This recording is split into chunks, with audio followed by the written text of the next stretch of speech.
Today's meeting is on perspectives on transference, and I just told Mark Soames, who's sitting here, that I didn't realize transference was so popular, and he said, well, it's because it's ubiquitous. Transference is a little bit like the magic bullet in psychoanalysis. So expect an interesting roundtable today. And I will introduce the participants in alphabetical order, so I would appreciate if you would raise your hand when your name is mentioned. First is Charles Brenner.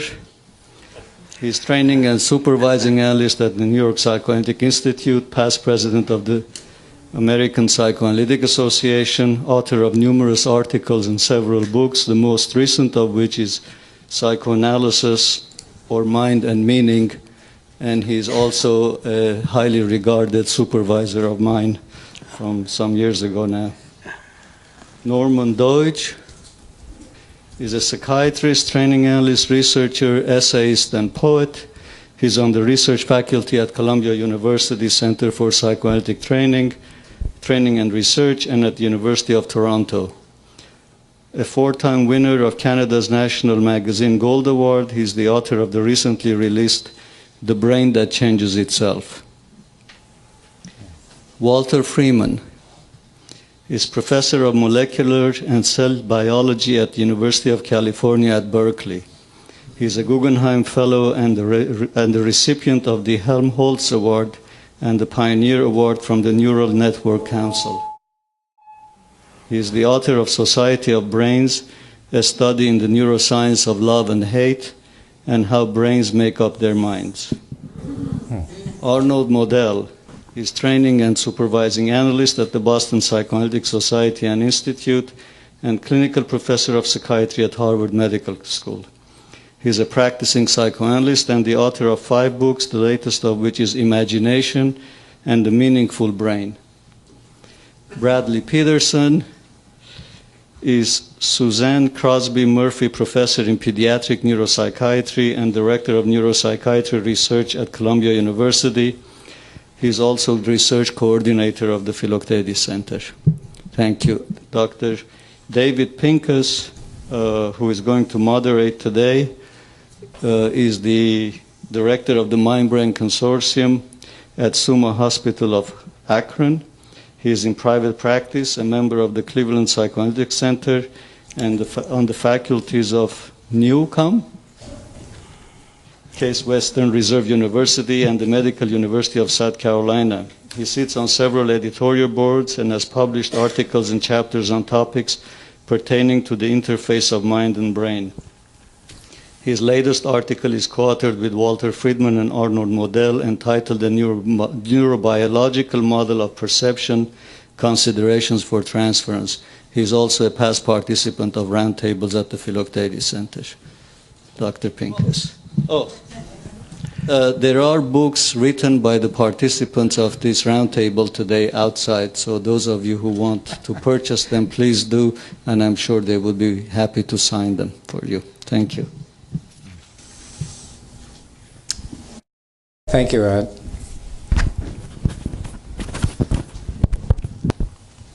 Thanks. So Ed suggested a few minutes before that we begin our conversation by going around the room amongst the discussants and each of us giving some of our ideas about transference. And each of us, though, has read the paper that myself and Walter Freeman and Arnold Modell have written, and we have all sort of worked off of that paper, but we don't want to be held to that paper, and certainly not to be held to that paper because none of you in the room have read it, so you cannot refer to it. So my job is in some way to tell you in 2 lines or less what that paper is about, and then say a few things about my previous experiences in trying to talk about transference, and then open up the conversation to our panelists and then eventually to you in the last half an hour to the group.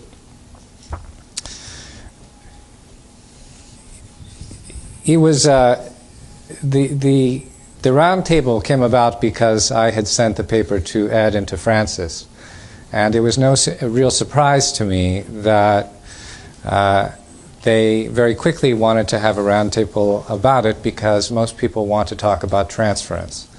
And perhaps it is, as Marx suggests, because it's ubiquitous. But it's also because it seems as if nobody quite knows how to define it or what it is, even though it is ubiquitous. Analysts and therapists are all familiar with it, or at least anybody with a psychoanalytic background. And there are many things about it that are in dispute. Some people consider transference something that is pathological, and others think of it as something that is universal and part of our ongoing social realities. Other people view transference as something that can be made conscious, and others believe that transference is foundational and unconscious to human communications and really can never become something that is conscious. It is something that we can reflect upon, but not something that we can ever really be conscious of in the moment. In our paper, just to refer to it very briefly, our model of transference is that it is unconscious, that it is a part of all human perception, and that it is something that is integral to the way in which we situate and find ourselves in the world. In its pathological forms, it desituates us and keeps us held to imagos of the past and to our adaptations of events gone by and times gone by and feelings gone by. And in its healthy forms, it gives us a means of finding ourselves in our current worlds, and we find in others memories and experiences of others from our past, even though we're not conscious of it. And it is a way for us to, in its healthier forms, for us to situate ourselves in our social worlds. We've linked our model neurobiologically to the work of Walter Freeman, who had initially studied olfaction in rabbits and cats, and his study of neurodynamics has extended to other creatures and to other modes of sensation and perception as well. I think that those are the two long sentences that describe what it is our paper is about. It's universal. We link it to a neurobiological model of human perception, human social perception, and that it's unconscious. And also that we define transference as uniquely human. And this is very much Arnold Modell's significant input to our paper because of humans' capacity for language and metaphor that enriches our elaboration of our previous experience in a way that other animals, to our knowledge, are not able to do. And so, with that as a very, very general background to what our paper is about, I'll transition. How did I do, Ed? Oh, good. Thank you.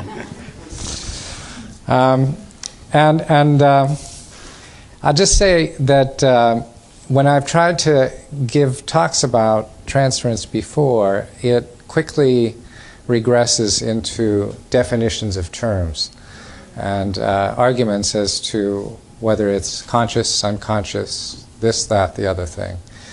And my job will be in some ways to encourage as much conversation and dialogue as is possible, and yet at the same time not end up in a free-for-all about what we all think it is. In experimental psychology and neurobiology, I'll just say a few things about models that have been equated or have thought to be equivalent in some way or reduced to things that we think of as transference. Some people have called it emotional expectancy. Others have talked about priming, emotional memory. Other people have talked about right brain laterality, social cognition. And some people have used the model of kindling from epilepsy research as a way of thinking about transference, that emotional kindling occurs that somehow carries us forward into our current environments. So with those as something of a backdrop, I'd like to go around to our panelists and ask each of you, and I'll start with whoever would like to begin. I'll look around and see whose eyes meet mine first. And you're free to take off from the paper, or to also, I think, feel free to elaborate in whatever way you would like about what is most significant for you about transference. Are there any eyes looking at me? Who would like to begin? Charles. Sure. Chuck? Should I have called you something else? So this paper was called, excuse me, a neurobiological model of perception. Neurobiological model of perception and its relevance for transference, considerations for transference. This is a long and complex paper. My discussion is very brief. There are, after all, various ways of studying the functioning of the central nervous system. One is by studying the mind, as psychologists and in particular psychoanalysts do, because mind is one aspect of central nervous system functioning. Another way is by studying chemical and electrical phenomena, like brainwaves. There are others, but these are the two with which this paper is concerned.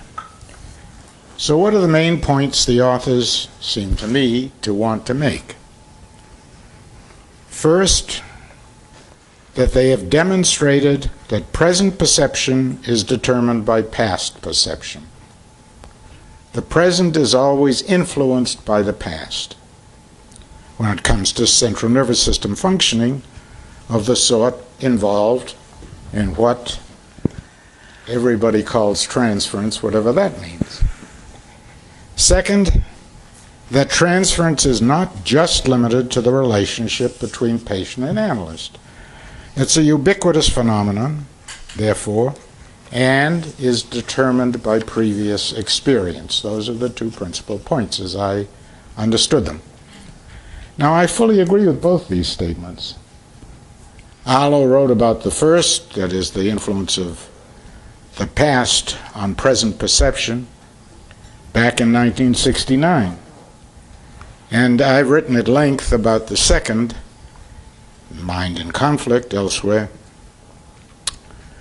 But I do have some points of difference that I think are important enough for me to mention them. As I understand it, as I read it, the authors consider transference to be uniquely important in psychoanalytic therapy. For example, the abstract of the paper says, I quote now, "Transference is a key concept in psychoanalysis, distinguishing the analytic technique from other forms of psychotherapy." End quote. The section of the paper that's labeled Discussion and Conclusion begins with this quotation: "The theatrical and dramatic operation by which healing takes place or does not take place has a name, transference."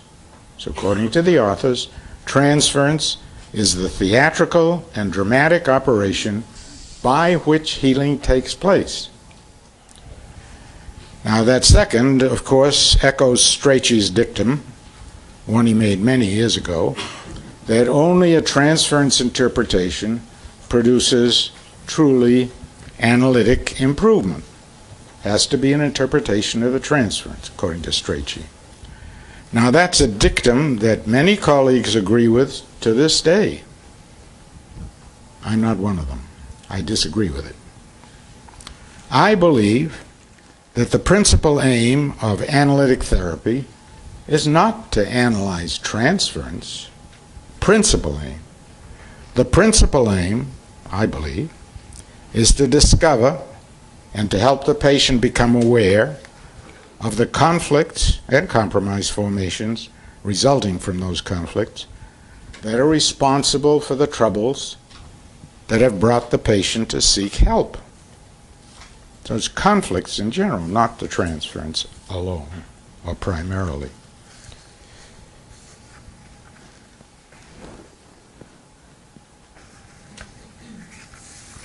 In my opinion, that's what analysis is all about. And in carrying out this task, an analyst uses, or I believe should use, every available source of information. Among these sources are the thoughts, feelings, and behavior that the patient has about the analyst, that is, the transference, as Freud defined it. When they're analyzable, they're a valuable source of information about the patient's conflicts, but no more and no less than any other source of information. They don't, so to speak, have a privileged position in analytic work, therapy. Fantasies and so on about the analyst aren't always the best source of information about a patient's conflicts. Sometimes they are, and then it's very useful to analyze them. But sometimes they're not. And in those cases, it's not useful to analyze them. Sometimes they interfere with the conduct and progress of the treatment.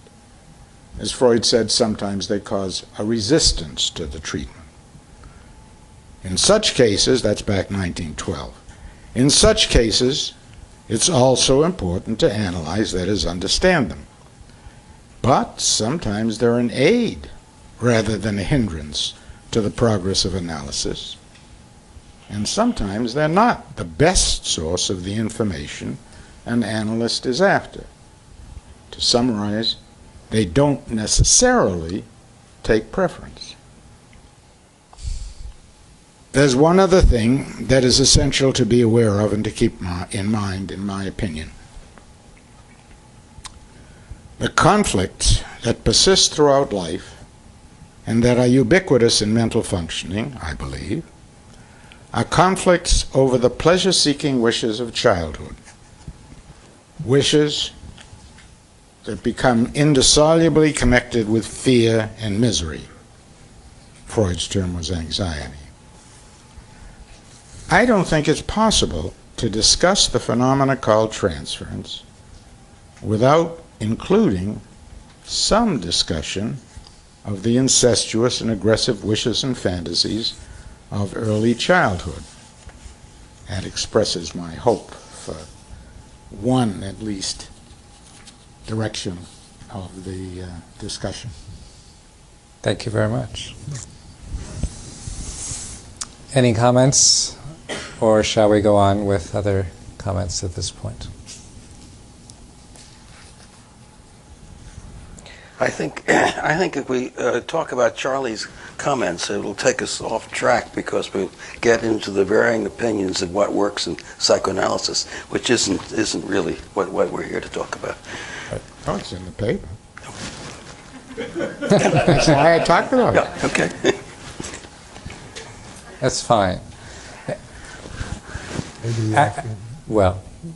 Actually, the main point that you were referring to was from a quotation at the beginning of our discussion section, I believe, from Deleuze. And yes. I'm responsible for including it. I'm not sure that I entirely agree with it either, but that's okay. Okay, where else do we want to go? I would say that I agree with Charles in two respects. One is the enormous role that's played by the past in experiencing and interpreting the present. And further, that this incorporates these vivid experiences. Includes what? The past, the record of the past includes all of the incestuous desires, the fantasies that you've alluded to. I would say that from my perspective of how I got into this, it's from a premise, a conclusion, which I drew from the chemical and electrical fields, which you alluded to, studying these fields. In very simple experiments in vision, hearing, touch, olfaction, to ask, what does the cortex do, the sensory cortex, when it gets a stimulus? And overwhelmingly, the answer is that the cortex uses a small sample from sensory receptors, a whiff, a whisper, a glimpse, face in a crowd, uses that to construct a pattern, which essentially is retrieved from the background store. Now, this pattern is not invariant with the stimulus. You present the stimulus over and over, yes, you get the same pattern. But now, when you change its significance, you get a new pattern. And furthermore, all the other patterns in the animal repertoire change. Now, this is a conclusion which is at variance with virtually the entire history of Western philosophy. Plato and Aristotle both postulated the incorporation of forms. Descartes postulated the mathematization of input. The major continental philosophers followed suit. The only exception, two exceptions, one was St. Thomas Aquinas, 700 years ago, who recognized that there is nothing in the way of forms, of information, as we would call it, crossing into the brain. It is as immune to the introduction of foreign material as our immune system, which, as you know, will respond violently to introduction of material that it regards as foreign. This now led me to review studies of learning to see how does the person or the animal build this knowledge, because the stimulus now essentially is activating some of the knowledge that the animal has. It's not a representation. It is a fragment of knowledge which the animal is going to use. And I came to the conclusion that this process of learning is endlessly divisive, because everybody's experience is unique, and it carries us further and further away from everyone else. And my favorite example is the graduate student syndrome, where the graduate student essentially dives in to a project and learns more and more about less and less, and loses contact with the surrounds. I think that, in fact, this is not a bad model for some forms of autism and psychopathology. So the question is, on the one hand, it's unequivocal that brains have this immense power for learning, for adapting, for incorporating by action and understanding through assimilation, as Piaget described it. On the other hand, it's unquestionable that the evolution of the human species over the last 3 million years has been primarily social, the development of the social brain.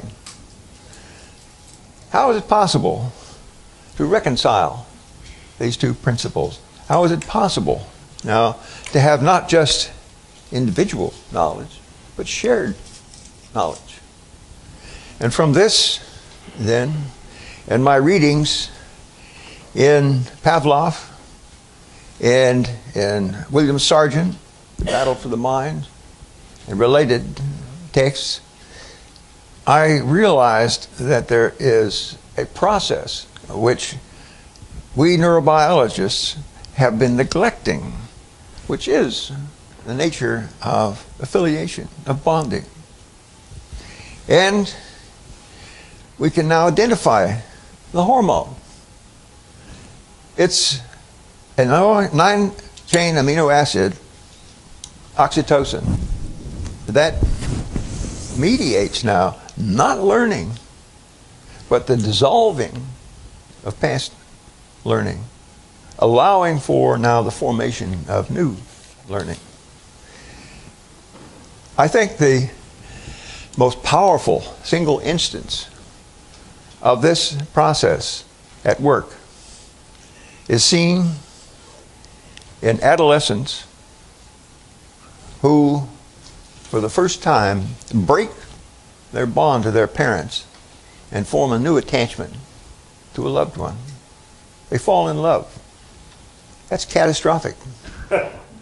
And we know that it's mediated by oxytocin. What happens now is not forgetting. It's a dissolving of bonds between child and parent as prelude to the child becoming a parent. And this is why it's so fundamental in mammalian evolution, with the necessity for the caring for the altricial offspring, that you have essentially a process here that is happening not just when you fall in love, but in many other circumstances. Once you realize that this is going on, you see it in boot camp training, in corporate indoctrination, in teenage gangs, in church affairs. It's ubiquitous, just like transference. So this is the basis on which I viewed this opportunity to collaborate in essentially raising the question, what is the relationship between what you psychiatrists call transference and this phenomenon, which now I see as pervasive in human society? So that's why I'm here. Good. Well, welcome. Norm, go ahead. So I'd like to pick up on that. Sure. I think that Dr. Freeman's ideas about oxytocin and unlearning are staggeringly important and actually quite brilliant, and I haven't been able to get them out of my head since I first read them. I've just finished a book on plasticity. So there is a chemistry for learning, and we know a lot about that chemistry and how it happens, and it turns out that there's a different chemistry for unlearning. I'm not sure we're at the state that we know absolutely for sure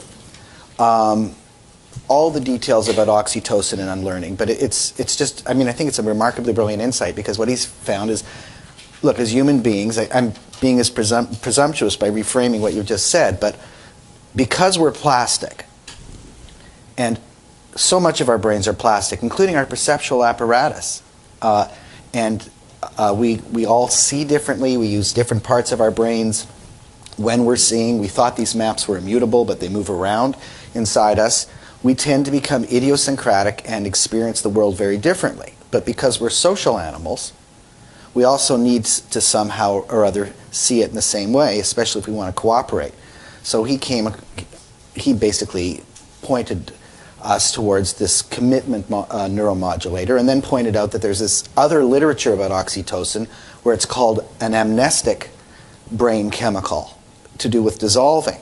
Now, just to bring it right back to transference, it seems like really, really important. We know that several things happen in transference. There was a study done at the New York Psychoanalytic, I think about 25 years ago. This is picking up on Charles's point. And it showed that you don't have to have a full-blown transference neurosis analyzed to get better. Many people who don't have that get better in analysis. But it also showed, yeah, there was a study.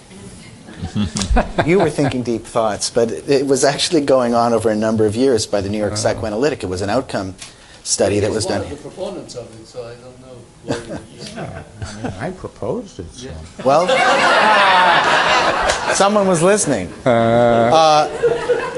It was published in the 70s, in the 80s. But it also showed that if you had a transference neurosis, you actually made more progress than those who didn't. So, look, this idea that analysts have had for a number of years that there can be something special about analyzing transference and that it can be important, I think was shown empirically to be the case. Now, if you link this up with Walter Freeman's ideas, what you see is that in the case of a close bonding, a commitment is formed, but there's a potential for dissolving. The reason he says we dissolve when we get together is because to cooperate we have to forego or give up our previous intentions to form new intentions. So the observation made not just in analytic treatments, but in all treatments that there's some kind of closeness with the therapist can facilitate change, I think may be explained by your observation. I think it also explains something else, which is that in therapy there's also an opportunity to do harm to the person, because there's a kind of neuronal susceptibility. And if you think through patients, and I don't know if everyone shares this idea, but ever since I read it, it seems to me profoundly true that there's something about falling in love that leads to a kind of malleability. There's a malleability of the state of falling in love, which is why parents are so concerned about who their children fall in love with, and why we say love is blind, and why a very self-possessed person can fall into the hands of someone who's very manipulative. And even though they're very self-possessed, they seem to get soft in the brain. And insane, okay. But insane in neuronal terms means that existing sane networks have been undermined or dissolved to a degree. And so... In no other terms. And I think in shorter term therapies where it's more of a cognitive approach, you'll have some of this but less of it. So, I mean, and the other issue I guess that this raises too is, transferences tend to be very powerful. They tend to tie into childhood experiences too when important attachments are formed. And, in thought through in terms of plasticity, we know that most of the cognitive functions have what are called critical periods. Now, what a critical period is it just means that the brain is exceptionally plastic and you don't have to pay attention to change structure. It just changes. Children soak up language without an effort. Later on, you can still learn a language, but you have to pay constant attention, and it's very, very difficult. So the way I see this linking in is that obviously, I mean, we've known for years that oxytocin secretion is certainly at its height in the mother-child bonding and bonding with parents. Children have oxytocin when they bond with their parents. It's not just parents with children, and lovers have it too. And then you set some kind of schema up that becomes exceptionally attractive, and then what you're trying to do is rework that schema. So I find that exceptionally helpful. But I'll stop there, except to tag something I hope we can return to, which is that Walter Freeman also has this other very brilliant, arresting idea that, and I think he was describing it, which is this. Look, most people think of transference as we have mental representations in our head, images in our head based on the past, that we transfer onto other people, and if it's a good match, we're doing well, and if it's a bad match, we think it's a problem or pathological, etc. But Walter Freeman's idea, based on his work with electrodes in rabbits and studying exactly how the mind learns to recognize things, is that there are no representations in the brain. So this is another thing we just have to discuss here, that the notion of a mental representation or mental picture is simply a wrong-headed metaphor. And I'd love you to elaborate on that. Well, Arnie, why don't you say something about that? I'd like to pick up on that point. I think this is a very, very important issue. I think what Walter has proven is that what the neuroscientists call information theory is totally wrong. And as it applies to psychoanalysis, I think these ideas aren't current right now, but some years ago, the idea of the object representation was very much in fashion. There were self-representations and object representations, and unfortunately, I think this came from Freud's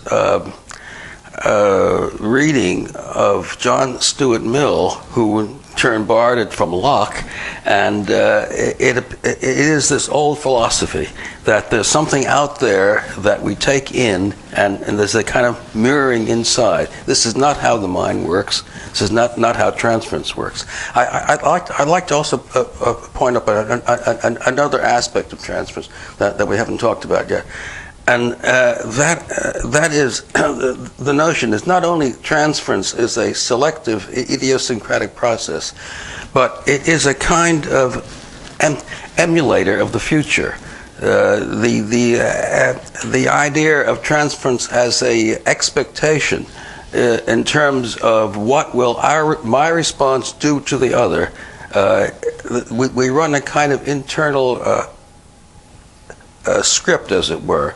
To make this a little clearer, I think Freud had a sense of this in the notion of signal anxiety, that we become anxious in terms of an impulse we have, and which may be in conflict. Come back to Charlie's point about conflict, in terms of a future action. So that there's an aspect of transference that has to do with the future interaction we will have with the other in terms of what we are feeling at this instant in time. So in a sense, transference is a kind of simulator of what might happen if we act on what we are feeling. It's kind of what I meant by the word of situating ourselves, of the word expectancy, which was such a different twist on the way in which we've thought about transference. Brad, were you going to say something? Yeah, it's in a way I'd like to respond to each of the previous comments, and I'll see if I can try to do it somewhat coherently, but maybe the jumping off point would be Dr. Freeman's critique of information processing, which, forgive me if I'm wrong, but I think it's not as contemporary within current neuroscience as I think it's a bit of a straw man taking an older view of information processing, which is that essentially we're passive recipients of stimuli, sensory stimuli, and in a bottom-up way, these stimuli somehow combine and percolate into creating a representation, a veridical representation of external objects. That's an old-fashioned view, and I think contemporary neuroscience now understands that there's also top-down processing from pre-existing schemas, a term that Norm brought up earlier. This is pre-existing schemas, attentive biases, pre-attentive biases. If something is very important to you from past experience, you will preferentially process these billions and billions of stimuli that are bombarding all your sensory receptors, and you will preferentially detect it in the environment. And that's top-down processing from the highest order, heteromodal, very complex frontal cortices and other cortices in the brain that actually feed back to very early portions of sensory processing in the receptors, not necessarily peripheral receptors, but within the brain. So from very high order centers within the brain going down to certainly secondary association areas and even primary association areas, so that there's a constant back and forth, a give and take between bottom up, percolating up, and then top down, modifying and filtering and shaping our ongoing experience. I think it's very consistent with your work, but I think the rest of neuroscience has caught up to you. And I think we believe that now. And there's infinite amounts of data to support it. not only from contemporary neuroscience, but from psychology and even with Piaget. So this is going back really not only to assimilation. We don't only take in and metabolize information in a passive way, we accommodate. That's the other part of Piaget that's most important, and I think was most revolutionary about his work, was that we change in response to experience. And that changing in response has reorganized the schema. So we're not the same as we were prior to that last experience. And this is true of all perception. So in line with the paper, I agree very much that transference is a special aspect of perception. It is a perceptual process. It probably is unique in the sense that we are really social beings, and so much of our life experience and our happiness and unhappiness is formed in social arenas, and social relationships have been formed. Our schema, our pre-existing schema, has come from very, very early childhood experiences, in line with Dr. Brenner's comments. So I agree that, yes, transference does reflect and conflict, the central aspects of conflict, primarily and most often are expressed through transferential relationships, because our desires and wishes have been informed so early. So I think I'm more or less agreeing with everyone, but maybe elaborating it, because I think, yes, conflict is absolutely central. That's what we need to go for. And I'm also agreeing that transference is so ubiquitously important in psychoanalytic work, because it's most often the source of conflict. And that both of those arenas are Transference is the source of conflict. Often from desires, yes, in terms of ancestral aggressive wishes that you mentioned, and most of those, I think, are generated within social domains. I would say expression of conflict.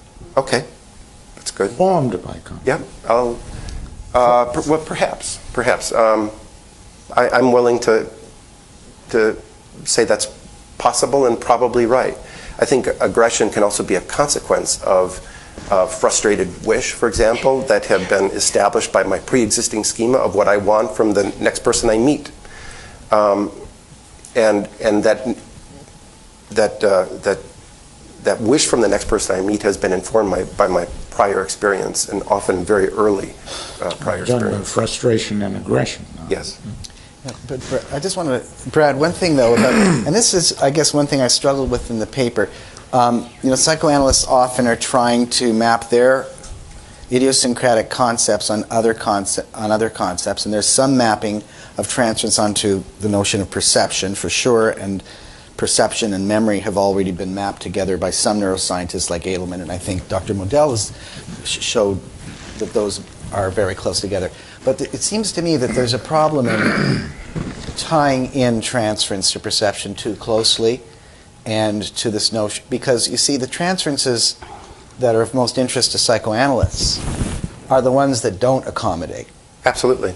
And so I think the issue is, once we start to talk about transference as this ubiquitous way of perceiving the world that's going on unconsciously and adapting to the world and modifying the world, then we have the big problem is the patients often come for treatment because they have recalcitrant transferences that are not adapting. Right. And so how do you understand why that's happening if it's just a core perceptual process? Well, In other words, I'm happy to answer it from our viewpoint from the paper, but if you're asking it of Brad, that's fine as well. Anybody? I mean, we struggled with this a good bit because we wanted to establish that it is a core perceptual process that's ubiquitous. And in doing so, though, it does water down the stickiness that we experience clinically and the truncated versions of what we get in our clinical practices. And so there is a big difference, and we didn't want to dilute the clinical phenomenon with the more ubiquitous one, but rather that it is more of a special case, and one in which we also have the opportunity to observe in the clinical situation, which we otherwise don't observe very carefully. outside of the clinical situation. And so one of the things I think that's true is that there's much more fixity and stickiness in many, many different aspects of our lives. Don't you think another way of saying it is that it isn't that transference is in any way unique or special in the analytic situation. It's ubiquitous in all interpersonal relationships. And that what is unique about transference in the analytic situation is not its presence, but how it's dealt with. That is to say, the second person tries to analyze and understand. That's not the way in the rest of life. Absolutely. But I do think that you're right that in many ways, in fact, we discovered transference. Not we, others discovered transference because of its pathological manifestations. This is true in many, many areas and domains of medical science. Right? We learn about normal function through pathology. Not always, but that's often what when things are working right, you don't see them, you don't notice it.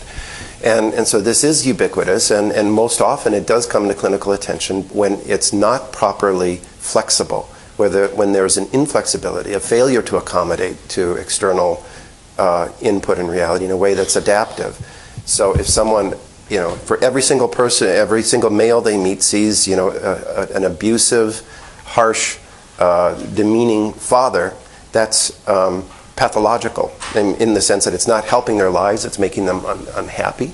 That's still transference in the wide sense, but it's not sufficiently flexible and accommodating. Mm-hmm. And I think that's often the case in pathological systems, neural systems, is that you lose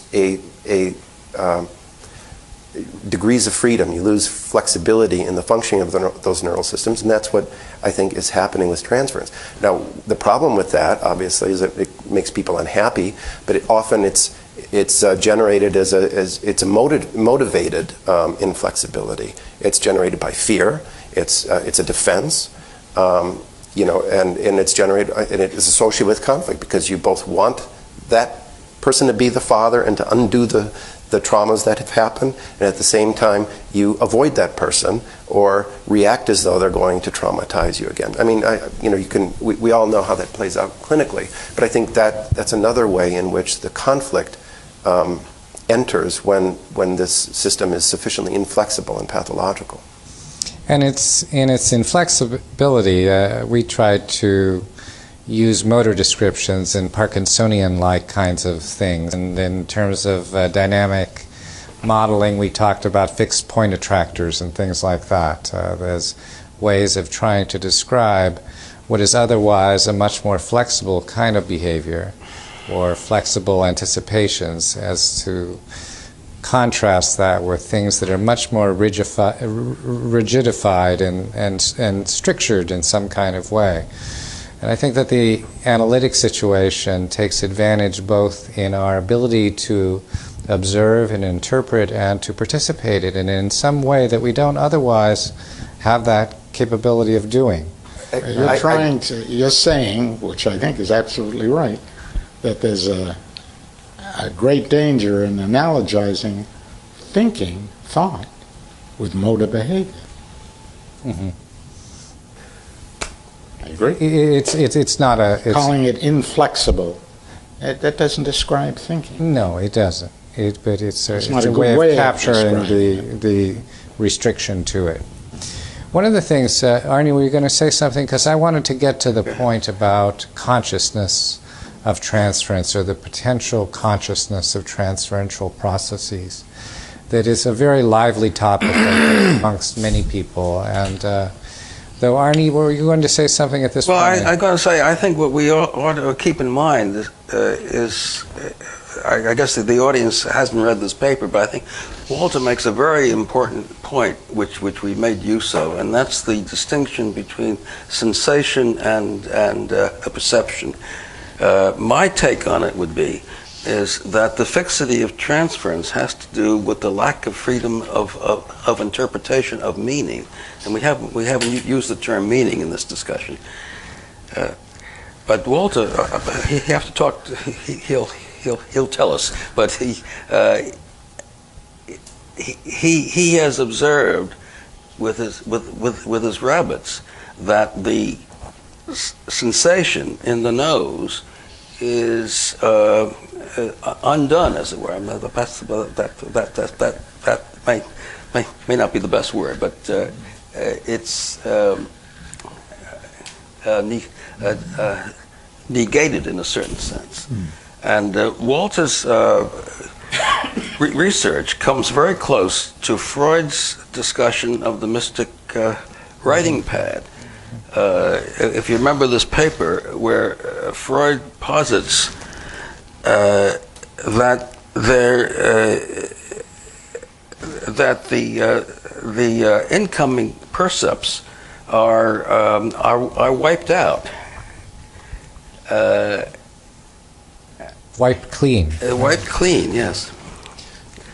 Well, that's not quite what I can see. It is. Because let's say there is, let's say some form, some entity in the environment which now impacts on the individual, on the receptors. All that the receptors get is molecules of scent, photons, phonons, vibration, at the atomic level, which they then convert into trains of action potentials at the cellular level. Where there is a synthesis of a percept now is in cortex. After there has been a transmission of this activity driven by the, let's say, external percept, if we don't know what it is, it's a Ding an sich, the Dasein, it's whatever it is, we now have had past experience with this, presumably. If it's the first time, okay, that takes a different path. But let's say, granted, there's some past experience, then what the percept gives is the roster or the texture of the experience. First, in each of the sensory modalities, and this happens simultaneously in all sensory areas, they all transmit broadly, including the entorhinal cortex. It goes through the hippocampus, comes back out to the entorhinal cortex, and goes back out to all the cortices. What happens is most remarkable. It's the formation of a multi-sensory image pattern, which involves the synchronized activity, oscillations in the beta range, over virtually the entire hemisphere. Now, this is a real frontier area, but it's essentially the direction in which the studies of perception will take us to a phenomenon which I think is an excellent candidate for consciousness. Because of the breadth of it, the flexibility, the repeated frames. This is not a continuous flow. It's cinematographic, as Oliver Sacks describes it. So this now is why the percept coming in from outside is broken down into the atomic and cellular. It isn't a percept from the outside. What you're trying to talk about is the relationship between an afferent action current and thinking. Right. That's what I'm describing also. That's what you're trying to talk about. That's right. That the afferent... To say that that's an obscure relationship is underestimating it. The thought is now not in the initial impact in the primary sensory area. That's an ingredient. But the thought essentially comes after the multimodal fusion, in line with Wolfgang Köhler's. But it goes back to what, let me be sure about this, but it goes back to what Arnie was saying, is that the sensory input only gets to the first synaptic layer. Yeah. And there it's washed away. But it isn't synapses. If you think of the retina, I mean, there are changes at the very first perceiving neuron, very first stimulated neuron. Mm-hmm. And to talk about brain and central nervous system and peripheral nervous system is complicated also, as I'm sure Professor Freeman would be the first to say. Mm-hmm. I mean, certainly the second layer of cells in the retina is part of the brain. So is the cochlea. That's very true. You know, The question- it's a complicated, very complicated The difference is that problem. in the organization of the stimuli, they maintain their coherence only to the first synaptic layer. Well, And thereby their organization is tossed out, and it is the internal gestalt that takes its form from there. I mean, Professor Freeman's point is one that I certainly agree with, that the state, whatever that means, the state of the central nervous system affects what we call perception. Right. And as I said, Hollow wrote about it on, from psychological observations 50 years ago. There's a big difference, though, between the retina and the visual cortex. And there's a big difference between the cochlear nucleus and the auditory cortex. Well, there are The differences. processes I'm describing take place only in cortex.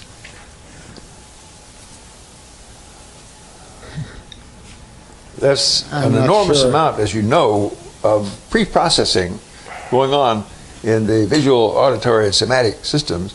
The olfactory system, by contrast, is rock bottom simple. That's why I spent so much time on it. Yeah. But the process that I find in olfaction, the olfactory bulb, which is the first Yeah. that now occurs not in the retina, not in the cochlear nucleus. It occurs in cortex.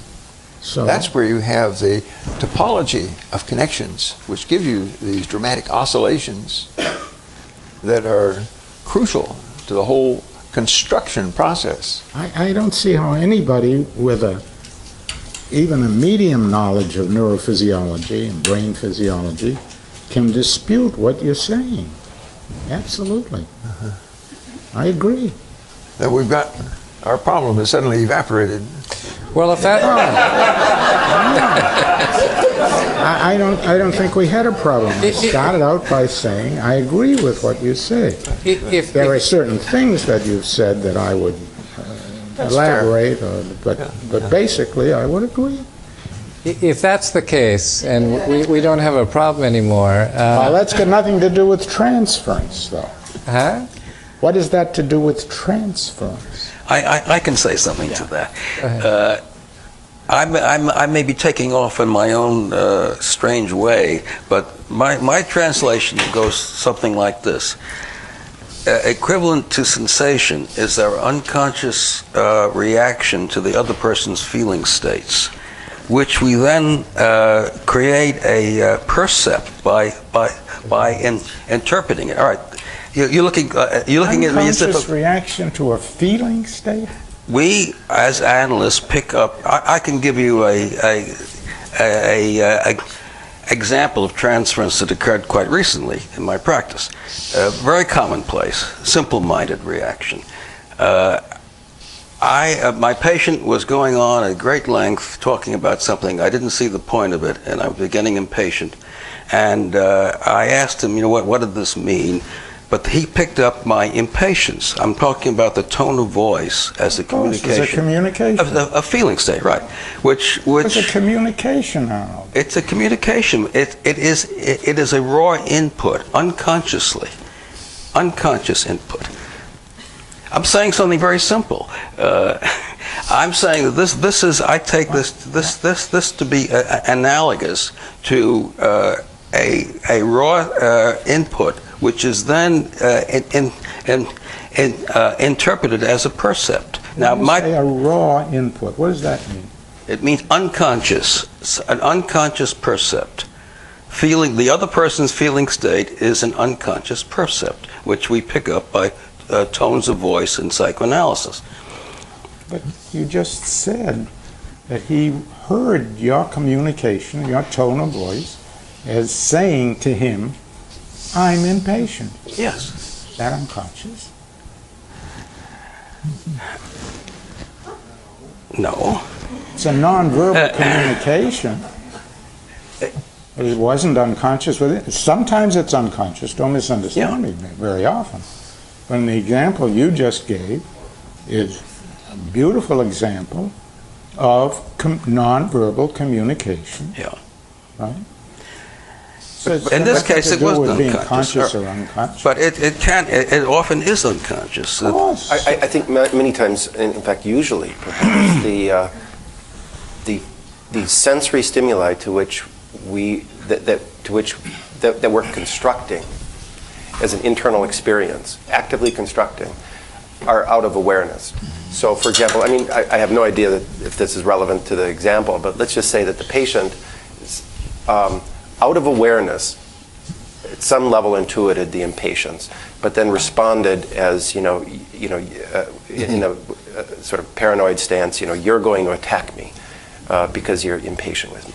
Well, through the analytic process, you can hopefully disentangle that and understand that the fear of retaliation or attack comes from the perception of impatience. That yes, maybe I was sort of aware of that in retrospect, and I think it's relevant to a point in the paper and something else that had come up in terms of that Dr. Brenner mentioned, that we work through conflict and that we work through transference that other people spoke of. So that's unique to psychoanalysis. I'm not sure that entirely is, because, for example, in CBT, part of CBT would be working in the moment, saying, you are reacting as though I'm impatient, or you're distorting that into a paranoid stance as though I'm going to attack you. And so that's the mechanism that's a modality of operating with CBT.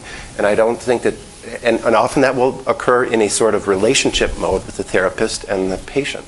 So I don't think even that's necessarily unique to psychoanalysis. I think it's derived from psychoanalysis. I agree, but CBT people wouldn't say it's derived, but I agree it is. It's derived. It is. I agree. But I also don't think that that's necessarily the unique contribution of psychoanalysis. I think that the contribution is really from your work and others, of course, looking at conflict and the motivation of the information processing machinery that we have that will preferentially interpret things one way or another. So it may be a wish to make you into my attacking father. Sure. That I would that's why I would choose to interpret that impatience that way. And it's a wish that you would be my attacking father. So that's a motivated construct. That's the unique thing. And I think that in good analysis, and obviously that's an ambivalent thing, because it's a painful experience, the concern that my analyst is going to attack me. But at the same time, it's a wish that you're going to be my father. That's conflict. Compromise formation. Exactly. That's compromise formation. And that is the unique modality of work with psychoanalysis, in my opinion. Oh, Brad, I never said that. Oh no, I'm elaborating. That's all. I'm not disagreeing. I only said that what's unique about transference in analysis. Unique about transference in analysis. It's not the only contribution that analysts have made to understanding the mind, but what's unique about transference is the way it's dealt with. That it's analyzed. Correct. I was elaborating, so I wasn't only saying it's, say, reality testing, or trying to undo the distortions, or to make the cognitive, information processing machinery more flexible or more reality prone and improve reality testing. It's also getting at the motivational aspect of it and the function of it, which is compromise formation. Of course. That's what you mean by analyzing. Correct, but I think a lot of people, perhaps, maybe I'm wrong, but I think a lot of people would not view the work of work in transference is that. There are many misguided people. Their cognitive schemas haven't quite accommodated. May I want to ask where this paper is? It will be published in Psychoanalytic Psychology, October 07. Right. Let me ask if there is anything from our panelists at this point that they want to follow up with, or is it sufficiently interesting to pursue the idea about whether or not transference can become conscious? Is that something that people want to take up here or not? Well, we're still within the panelists you did, Walter? Hey. Did you have your hand up? Yeah, I did. Oh, go ahead. But I had, before you get into this imponderable question of is it or isn't it, or will it ever be conscious, I'd like to raise a more mundane question, and that is the following, that throughout human experience, particularly in primitive tribes, so-called primitive, actually they're pretty well advanced, you have remarkable ceremonies which are designed to ease the passage from childhood to adulthood. And these have well-established techniques involving communal activity, typically with vigorous dancing, exercise, chanting, rhythmic clapping, stomping. It goes on for days and nights. People to the point of exhaustion, collapse, what Pavlov called transmarginal inhibition. And thereafter, during this recovery process, coming back again, that's when the crucial process takes place of bringing the person in to the tribe. There's a tribe in West Africa, for example, where an adolescent who collapses this way will be wrapped in a shroud and taken to the graveyard. And then, as they come back again, reawakening. So it's clearly a symbol of rebirth. Now, but, you know, you don't have to go to West Africa. You've been to a bar mitzvah, I suppose. Or a first communion. I wasn't going to make any personal remarks. No, but it's not just, quote, primitive societies that have... It's far advanced societies. That's why I corrected myself. Institutionalized. Okay.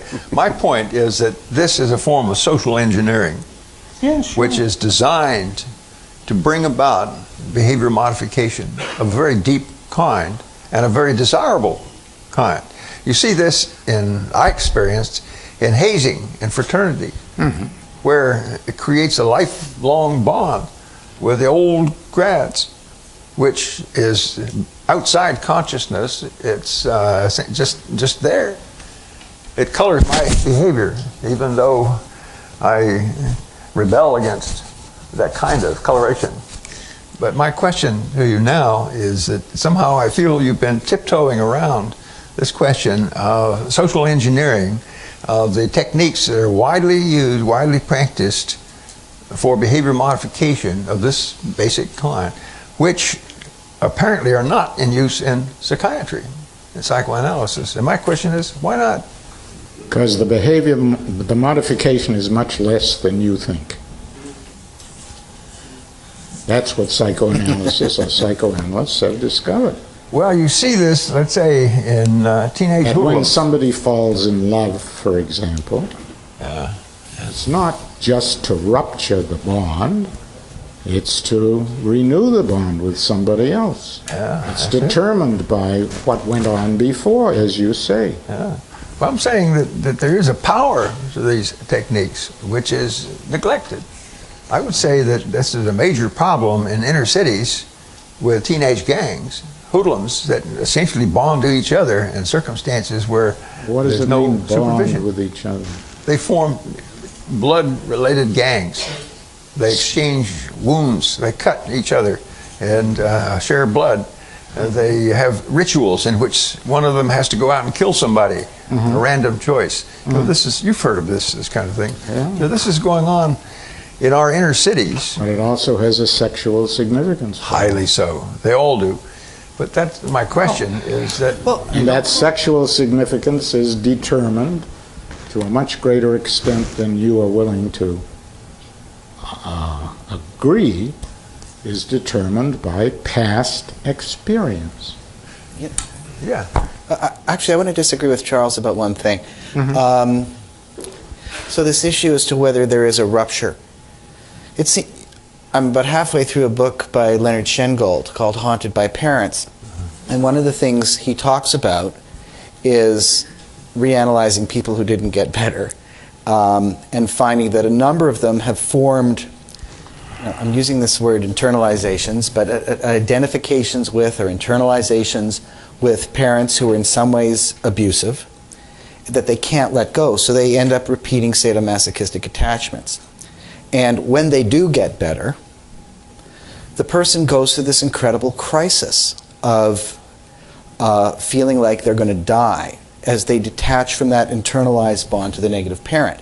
Now, in the classic text on rites of passage, I mean, this idea of the shroud, the idea that you have to die to be reborn is in most rites of passage, although I'm not sure it's in a bar mitzvah, but you hear a lot of complaints during bar mitzvahs, but I haven't heard that one. But in a classic rite of passage, there is some kind of sense that the old self must die for the new self to exist.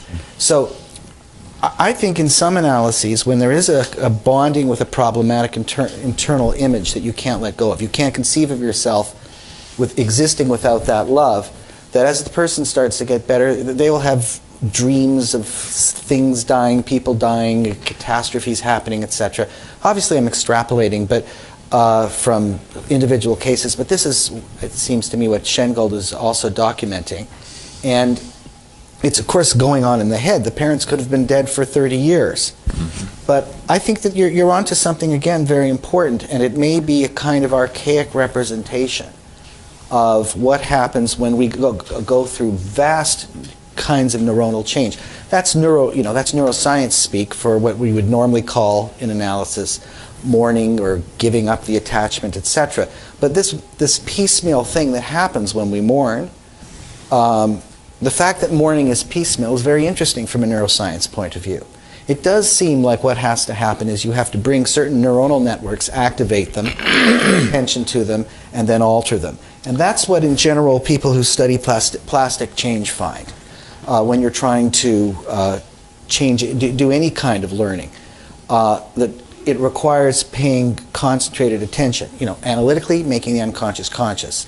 Talking in terms of neuroplasticians, it's about paying very, very close attention in a repeated way until the circuit starts to change and then it starts to generalize. So it would be very interesting to start to try to map on how the kinds of myths that recur across culturally, such as you must die before you're reborn, tie into the fundamental changes that are going on inside us biologically. Mm-hmm. Mm-hmm.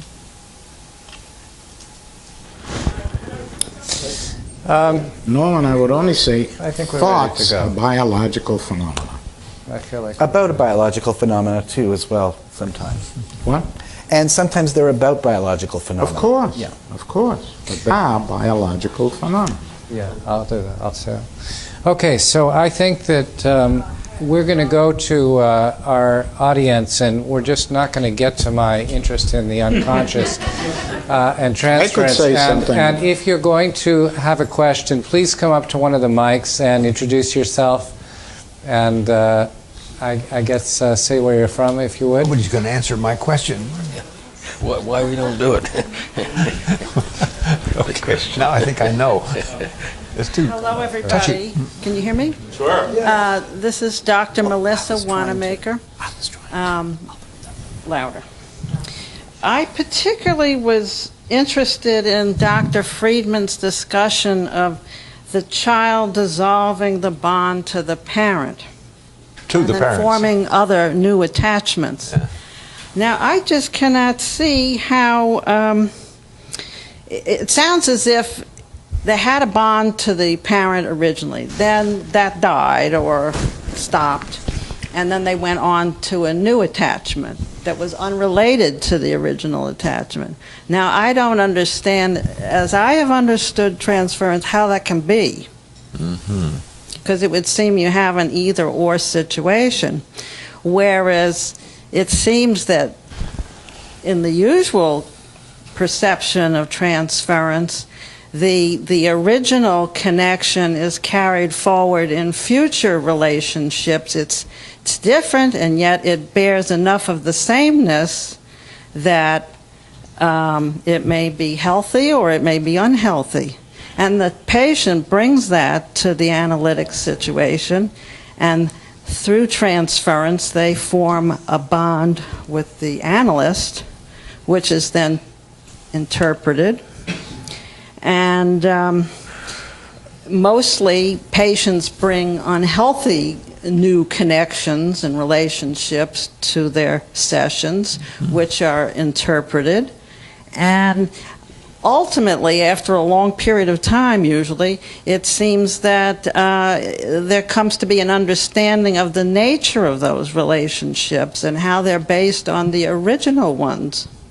Well, I think so that nothing has died. There is no dissolving of a bond. And I cannot understand your work, basically, which you described earlier, in which you said there was a dissolving of this bond. I think that. So I have a big difference. It seems if I believe you, then that means I can't believe as I do about transference. The two seem to be self-defeating. They don't go with each other, as I understand you. Okay. Thank you very much. Go ahead. Oh, yes. Well, the question of dissolution is multi-levels. At some levels where there's been enormous conflict between parent and child to begin with, then the adoption of a new love object can result in even permanent dissolution. But in most instances, there is a transient period where the girl is telling the father, "Papa, don't preach," and attempting to maintain some contact with her parents, but not controlling, not allowing them to control. So I think there's all different grades of dissolution, and what I'm really pressing for most clearly is the phenomenon of the loss of prior structure. Now, there's an excellent biological example of this in the multiparous sheep. That is to say, not with the first litter, but the second litter. The dam now will kick away the yearling if they come and try to nurse, meaning that the olfactory imprint for that yearling has been dissolved. It's gone. That no longer belongs to her. So that is a stark, simple, elementary kind of example, and I don't think that that by any means can be stretched to accommodate phenomena, certainly not with my children. But I have to. I'm sorry, I have to take a little bit of issue. It's not a loss of all structure. It's a restructuring, because it's very clear that if, at least from lots of animal research and even from horrific, the Romanian orphan situation, that if attachments and relationships aren't established early, these relational schema are not established, that you don't have the capacity to attach and form relationships later. I have no quarrel, no disagreement. But so the point is that at least you have to have, something has to remain, or you wouldn't go on to make a new attachment. So it's reworked, I think, just by definition. It has to. It's not a loss of all structure. In fact, the classic picture of people undergoing religious conversion is that they walk down the aisle on their knees and then collapse at the altar, and then as they come back out again, most of their structure returns. Only a small part of this, but that small part now essentially is a new kind of allegiance. Right. So that's what I'm describing. Yeah. Jacques. Yes, this is Jacques Panksepp.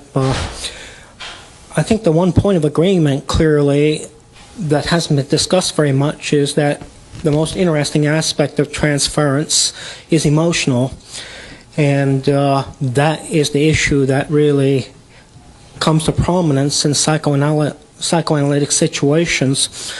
And as Brad Peterson said, if things are going well, you don't notice it. It's only the bad ones that have to come and be resolved or brought into cognitive awareness.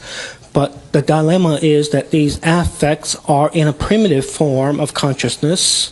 They are felt, but you don't know why you're feeling them, and the therapeutic situation brings them into cognitive awareness, hopefully in the correct way. So, maybe people want to elaborate on that a little bit. But even though there might be agreement on the emotional issues, I've got one disagreement with you, Walter, even though your vision of amnesia, I think, has an important part in the whole process of rebonding. What we do in neuroscience, or what people who are consumers of neuroscience do, is they grab onto the most salient, popular fact. And oxytocin in bonding is the current meme. It is not necessarily the most important aspect of bonding. Since I've been there at the very beginning, and we generated the first neuroscientific hypothesis of bonding, it came from the available neurochemical system in 1972, which were opioids. And I do believe the evidence still indicates that opioids are more powerful in bonding than oxytocin, and oxytocin really wouldn't do anything unless it interacted with opioids. There's also dopamine for sexual bonding, and then there's that mysterious prolactin in the background that no one has studied fully, but it's very powerful in modulating the emotions that are necessary for bonding.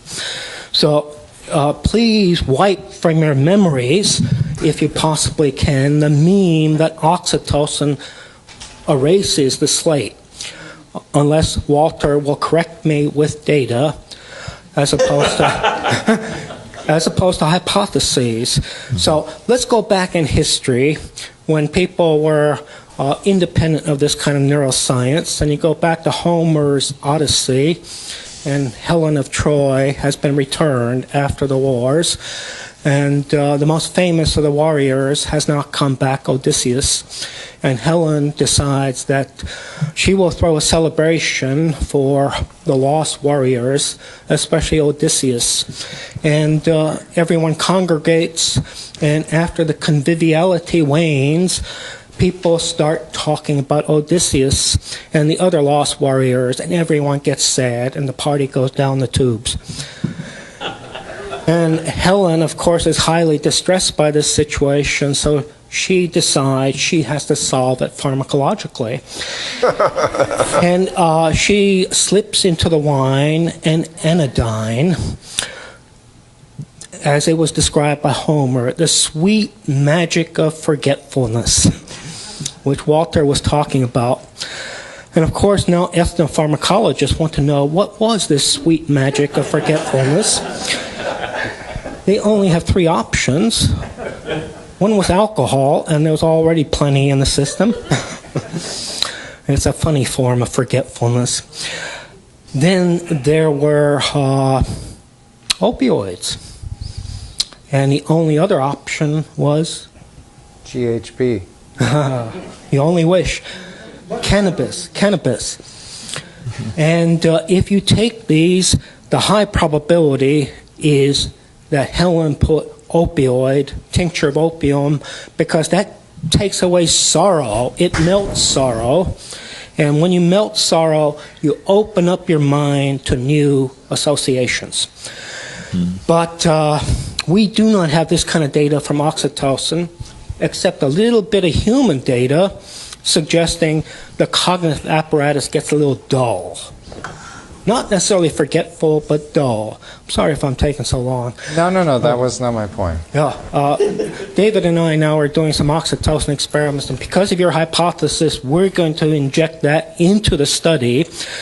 I've done so much oxytocin work in my life, and it's an impressive molecule of bonding, as are opioids and those other ones.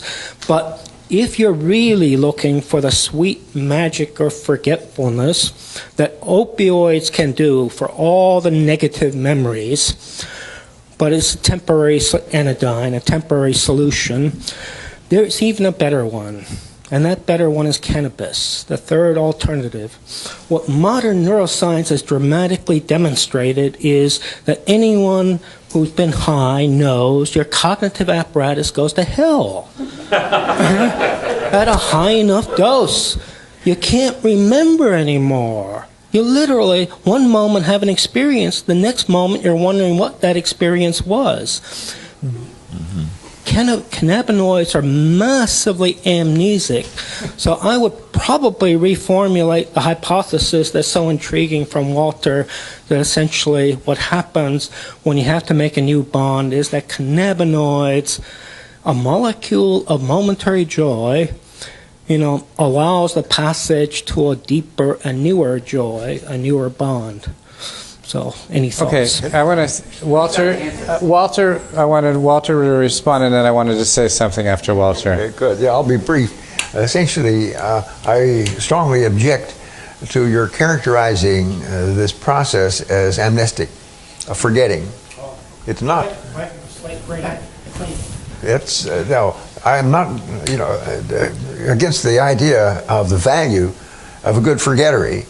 In fact, it's far better to have a good forgettery than a good memory, because I'm sure you psychiatrists all know there's far more people in mental hospitals because they can't forget, because they can't remember, and there just isn't enough research. The process improves every year. That's right. Okay. Yeah, something that solves it. It solves itself, right? But I have utterly great respect for your many experiments in oxytocin. I thought you should have been on this panel to begin with, and I'm trespassing on your turf even to talk about it at all. What data are you basing your oxytocin idea on? That is a question. Oh, this is the work on bonding described in the 1980s and 90s, essentially by Heinrich. what's the name? The guy that Insel. Yeah. Insel was in the 90s. About forgetting. I know. No. That's right. It wasn't forgetting. That's my point. And that you're confusing the issue by introducing forgetting as the process, which I say they don't forget. St. Paul remembered clearly after his conversion experience. Well, but part of the problem was that cognitive neuroscientists did the lion's share of the oxytocin research, and they were paying attention to attention, memory, and concentration. And those are pretty poor measures of forgetting if you're thinking about becoming more involved in something than in fact there's a recent study that just came out on oxytocin in autism, and kids who were and adults with Asperger's and autism who were given 4-hour infusions of oxytocin did really poorly on word memory tests, and their learning skills on social communication and eye contact and all of that stuff went through the roof. So it depends. Meaning through the roof and through the roof, positively. So it's a bias as to who was doing and what the measures were, is in part. I just wanted to say about the reconciling between the peptides of the oxytocin and the opioids, and having something to do with education as well as transference. And what I've learned from both Walter and from Jock through the years is that the research that I'm starting to undertake has to do with both of those peptide systems, the oxytocin and the peptides, and how they play into what, for lack of better words, is attachment. But by attachment, I mean the way we find ourselves through others in the world. And that is also a letting go of where we were before and finding what we find new. And those are the things that I'm most curious about. Yes, sir. Hello. My name is David Hecht. I study cognitive science. And I wanted to address the question that Dr. Freeman raised just before we went to questions, which was the idea of social engineering and behavior modification. And I'm glad he mentioned twice now the conversion experience. It strikes me that this is an example of a very extreme sort of shift between attachment to one set of beliefs and social structures that is now restructured in some dimension to create some significant variation in a person's daily activity. And what I think Dr. Freeman was getting at was that could these techniques, the vast difference that you see before and after such an experience, and the process by which this occurs, and obviously there's a lot of talk we could do about the brain states involved, but I'm just curious if there's any notion of whether these sorts of techniques, and of course they come in less auspicious settings, brainwashing and interrogation. But if these techniques have any role in psychiatry and in psychotherapy, if there's an ethical basis for them, and if there's a way to empirically validate these kind of techniques such that we can use them to take advantage of neuroplasticity and behavior modification. Well, that's what Walter was bringing up before, is asking that question as to whether they can be more directly involved. Yeah. I guess there's a question, I mean, how much of a role does suggestion play in everyday therapeutic work, whether it's psychoanalytic or other? And certainly I think that's akin to a lot of these sorts of experiences, right? Yeah. And certainly, hypnosis is the prototype of a suggestive therapy, and we know that's, that relationship to analysis. In fact, for those who aren't analysts, the analytic situation of being on, the analyst behind the patient and patient on their back came from hypnotic technique that Freud originally used. So I think some of these things, like it or not, do permeate our work. I think the best example of, just one second, Norm, the best example of how we socialize our patients and how they socialize us actively is the gestures we make and how they start gesturing at the same moment we do, or we pick up their gestures, and we never really talk about it usually, but it's all going on all the time. Norm, let me go to Mark for 1 second, then come back to you. Thanks. So I'm Mark Solms, and for my sins over the last few years, I've been burdened with translating Freud's writings, so I understand them very, very well. And the concept we are discussing is transference, which is a Freudian concept, and I feel duty-bound to say something from the Freudian point of view, which I think has been missing in the discussion. And you wanted to address the question, David, about conscious and unconscious, and probably you would have got to it, but so I just sort of feel in case we don't get to it, thank you. I really have to say there. something. You are my plant. It touches on some of the issues you did discuss, but I think that the overall area that you have been discussing is not something that's uniquely Freudian. It's something that Freud was well aware of. It pre-existed Freud. Despite some of Walter Freeman's comments about recent innovations, I really think it was implicit even in the association psychology that you disparage. The concept of apperception is what you're discussing. And as you say, it goes on in Gestalt psychology with Köhler. Freud was very well aware of these things. He didn't take intellectual ownership of the fact that the past influences the present, or that we perceive the present through the lens of the past. That's not transference.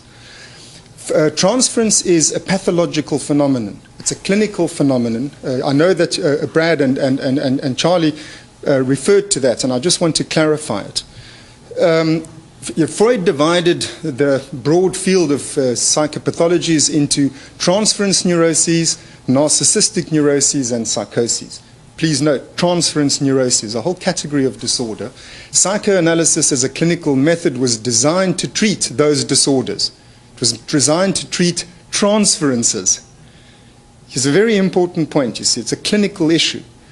The subset of the phenomena that you're talking about, that Freud identified, was that we don't only have these expectations born of early experience, which we then sort of carry through into all of our present perceptual experiences, but some of those expectations, some of those wants, or whatever we might call them today, are repressed.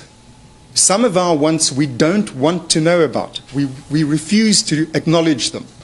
That gives them a special quality, the affective charge that Jacques spoke about, the troublesomeness of them, which makes them pathological. We repress certain of our expectations, certain of our wants, certain of our past experiences that we project onto the present, and those repressions fail. So then that attempt to where the want wants to come out, what representation it wants to attach itself to, it's not allowed to, so it transfers itself onto another one. And that's critical to symptom formation. That's how transference neuroses symptoms are formed. The want gets transferred onto something else and it looks very bizarre. And it has a compulsive power because it's repressed, because you will not recognize this comes from my past. I won't remember it. Forgetting, therefore, is central to transference. I won't remember it. That's where the affective charge comes from. That's where the compulsive, repetitive power comes from. That's why it's troublesome. That's why analysis, in the classical sense, has to interpret that, link it to the past experience, bring it into consciousness, which is what the treatment's all about. Whether or not we still believe that, I personally am quite attached to thinking like that. But whether or not we still believe that, that is the concept of transference. There were a couple things. From a dynamic standpoint, it explains the inherent unconsciousness of transference. From our model of perception and our generalized model of transference, it's unconscious because in the construction of perceptions, we are never conscious of the construction of those perceptions. Part of the problem with Freud's writing, and Arnie and I spent a lot of time with this, is that he wrote so little about transference throughout his writing. And it changed when he wrote about it. It changed quite a bit. And I think it was in 36, or I don't know which quote it was, from the 20s or 30s, in the paper where he said that about the ubiquity of transference. And he moved gradually towards the position that we feel like is in keeping with our argument. From a dynamic standpoint, I agree with you that those are the reasons why it can never be conscious. From our model neurobiologically, we argue for a different reason, and that reason being that no percept can be conscious in terms of its construction. Yeah, but from Freud's point of view, those would be descriptive unconscious processes. He wouldn't have called them transferences. Transferences are dynamically repressed object attachments which then burst through in the wrong place. They transfer with compulsive, repetitive, affective power. Except I'll find you that quote in the 30s. This is directed to Mr. Deutsch. The brain that changes itself. You can have all the repressive symptoms or whatever that you have, and you don't know, I would guess, what they are, and yet the brain still can change itself and develop itself to make one different than one was before, due to all these other experiences that one has. And also, if one is repetitive enough, as you said, one can actually develop new learnings that can move you to a different state and to a much more developed state, so that with all your repressions, your neurotic repressions or whatever, you can actually become healthier while still maintaining some of these repressions. Could you, I don't know what that book is about, but it's very, it's an optimistic book, it sounds like, from the title. You got to summarize and from my the book. experience also. Well, I'm not sure exactly what the question is, but the book's about brain plasticity, and I make very clear in the book, but which, by the way, in some ways Freud was a forerunner of that idea, because he was, in the project, talked about how the law of association by simultaneity, arguing that basically what we now call neurons increase their connections when learning occurs. And so it changes itself in some way or other through thinking and consciousness.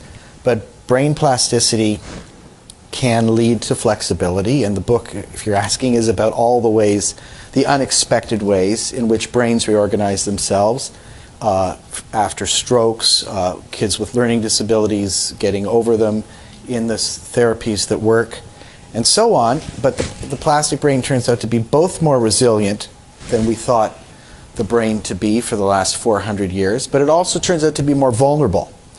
And even though the brain is plastic, it's plastic because nervous tissue works by changing its structure.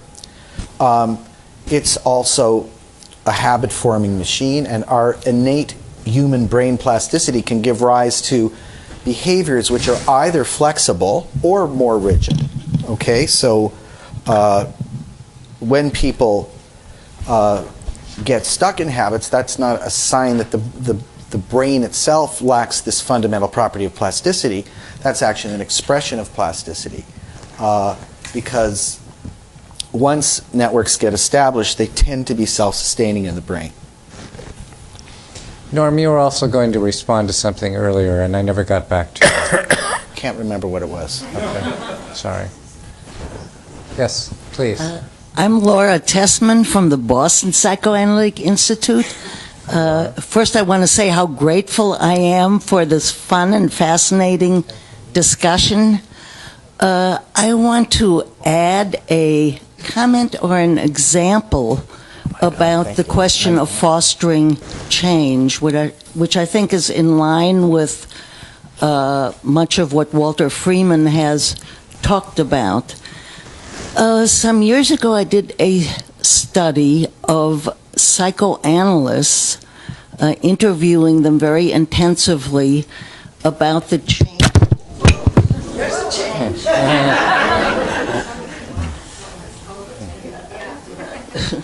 About the changes in their own experience of their analysts over time after termination. And out of a sample of 34, there were 6 who had experienced an extremely passionate, erotic transference and then lingering feelings toward their analysts. And they described that period in their analysis as the most powerful period of mutative change. And what seemed to be happening was a collision between past transference expectations and an openness to new experience.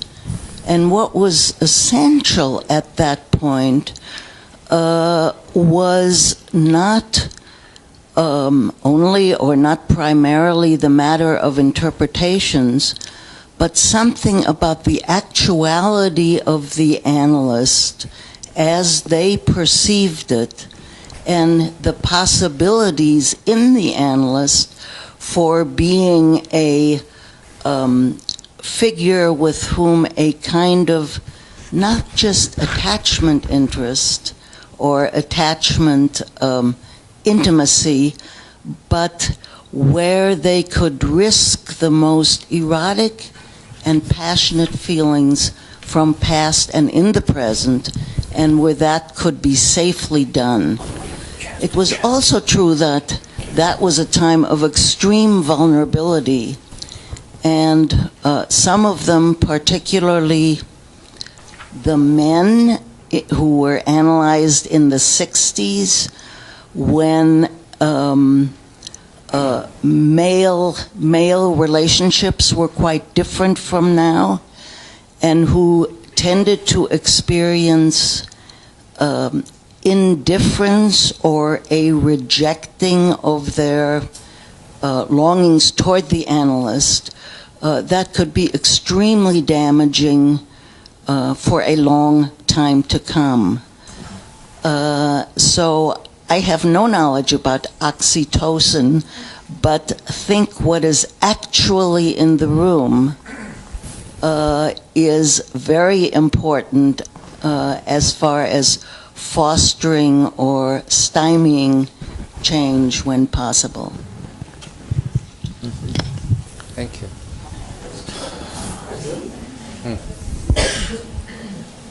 I would say this raises a touchy question.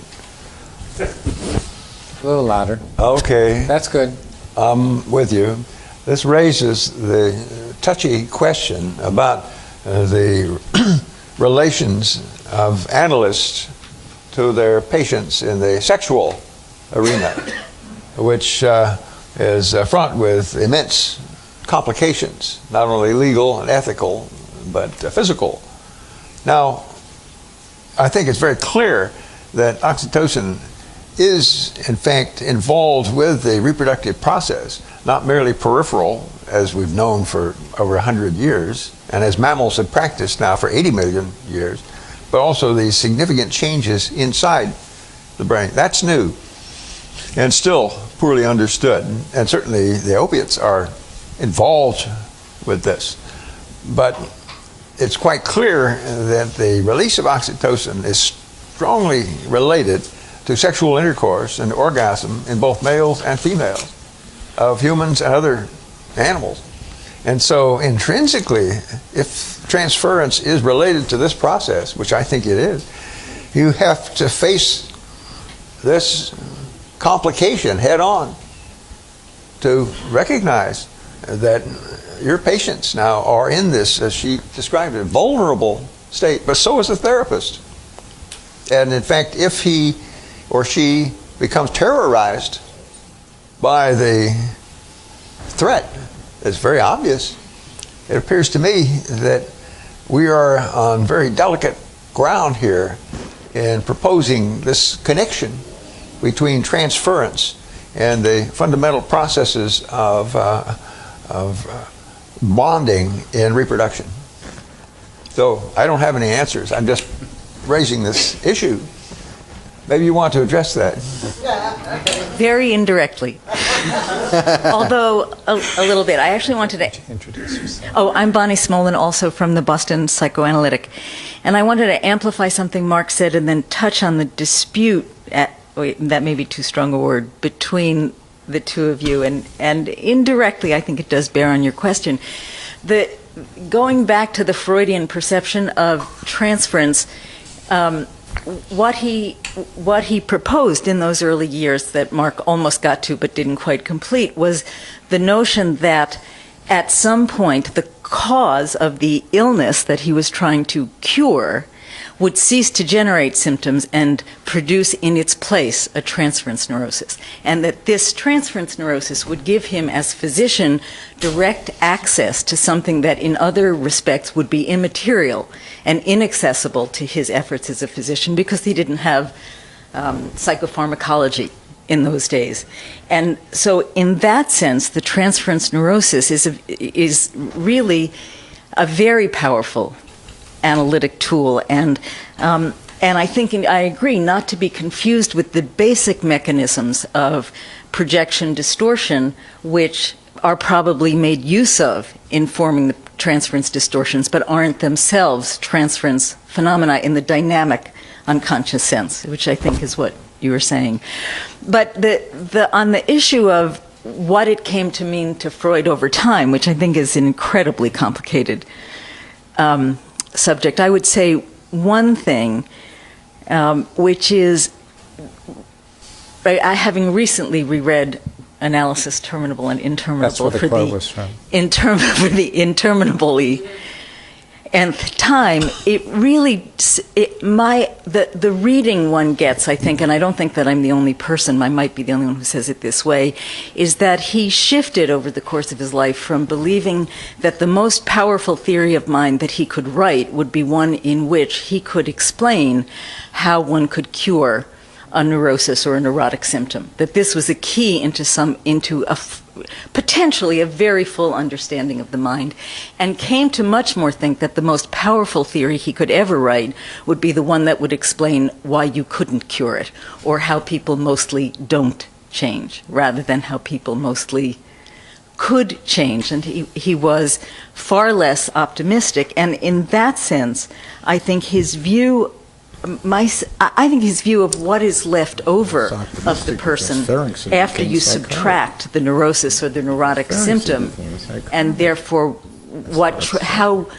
how transference might fill a person's subjectivity beyond what we think of as a transference symptom or a transference neurosis, became much more complex, and I think at the end of his life unresolved, which is why you could read, I think, that paper in a somewhat different way than Mark was talking about the early work. I don't actually think fundamentally he really changed his mind, but I think the language and the approach was in some way more complex.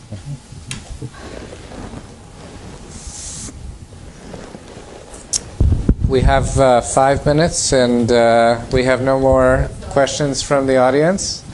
Shall we call it? Or wait, we have one more.